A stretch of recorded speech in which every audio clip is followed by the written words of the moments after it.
लड़की जब समुद्र तट पर छुट्टियां मना रही थी तब उसने अजीब बात देखी कि उसके कान की बालियां अचानक गायब हो गईं। उसे लगा कि शायद अभी अभी गलती से समुद्र में गिर गई होंगी, लेकिन उसकी सहेली ने तुरंत कपड़े बदल लिए और बिना सोचे समझे समुद्र में कूद गई। असली योजना तो लड़की की बालियां ढूंढने की थी, लेकिन कुछ सेकंड बाद ही समुद्र से बुलबुले निकलने लगे।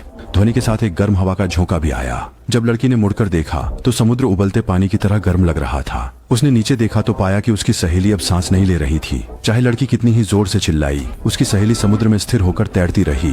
पर लड़की इस समय अभी भी नहीं समझ रही थी कि पूरे समुद्री क्षेत्र को क्या सामना करना पड़ेगा। जैसे खौलता पानी होता है, जहाज पर लोग अचानक अफरा तफरी में इधर उधर भागने लगे और जैसे ही लोग बहस कर रहे थे, जहाज का तला अचानक फटने लगा।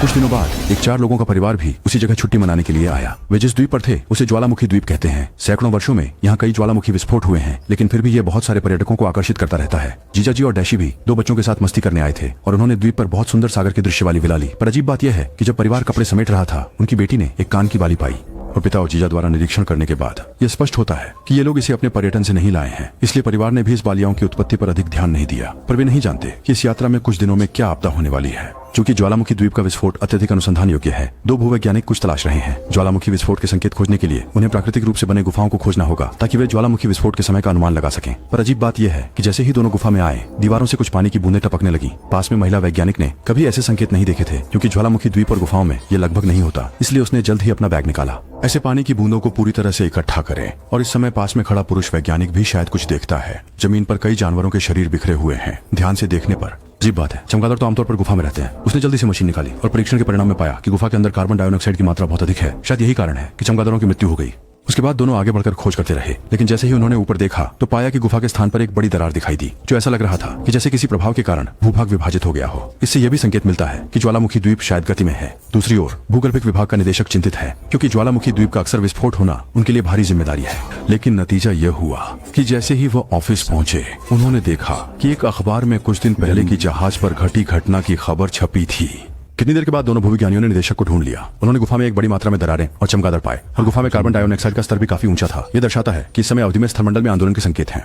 हाल के दिनों में ज्वालामुखी विस्फोट होने की बहुत संभावना है। हालांकि दोनों ने काफी मेहनत से समझाया था, लेकिन निदेशक सहमत नहीं थे। वो मानते थे कि भूपरपट्टी का आंदोलन बहुत सामान्य है और केवल कार्बन डाइऑक्साइड थोड़ी अधिक है। इसमें कुछ खास बात नहीं है। और अगर वास्तव में ज्वालामुखी विस्फोट होना ही था तो कोई चारा नहीं। जूचंग शाओशी को प्रकाशित करने के लिए तैयार नहीं थे और उन्होंने दोनों को काफी डांटा, परंतु उनका अनुमान लगाने का तरीका बिल्कुल सही था। अन्य भूगर्भ वैज्ञानिक भी इसी तरह से ज्वालामुखी विस्फोट का अनुमान लगाते हैं। इसलिए पुरुष वैज्ञानिक को यह समझ में नहीं आया, क्योंकि कई दशक पहले यहाँ विस्फोट हो चुका था और उस समय 50 किलोमीटर लंबी पहाड़ी दरार उभर आई थी, जिसकी लंबाई पूरे द्वीप को कवर करने के लिए पर्याप्त थी। यदि आगे भी आपदाएं जारी रहती हैं, तो संभवतः पूरा द्वीप समुद्र की गहराइयों में डूब सकता है। लेकिन अब अधिकारी अभी तक खबर को सार्वजनिक करने के लिए तैयार नहीं है। इसके पीछे क्या छिपा है? दरअसल कुछ साल पहले अधिकारी ने एक बार गलतफहमी फैलाई थी। तब उन्होंने घोषणा की थी कि ज्वालामुखी विस्फोट होने वाला है, जिसके बाद पर्यटकों में हड़कंप मच गया। लेकिन अंततः ज्वालामुखी शांत रहा। अधिकारी को तब लगभग अपने पद से हटना पड़ा था। इसलिए अब अधिकारी तभी खबर सार्वजनिक करेंगे जब उन्हें पूरी तरह यकीन होगा। इसलिए वह आसानी से सूचना सार्वजनिक नहीं करेंगे। और इसी समय वास्तव में निदेशक के मन में कोई संदेह नहीं है। उन्होंने कुछ दिन पहले के गर्म पानी की घटना के फोरेंसिक को खोज लिया है। पर्यटकों के शरीर पर जगह जगह जलने के निशान है और उनके शरीर से भारी मात्रा में कार्बन डाइऑक्साइड पाया गया है। यहाँ तक कि जहाज पर भी गर्मी के निशान है। और इस समय निदेशक समझ गए हैं, लेकिन वह फोरेंसिक को यह नहीं जानने देते कि यह ज्वालामुखी विस्फोट के संकेत हैं। जब फोरेंसिक परिणाम बताते हैं तब उनका मन और शरीर तनाव में आ जाता है। दूसरी ओर टाइशी जैफ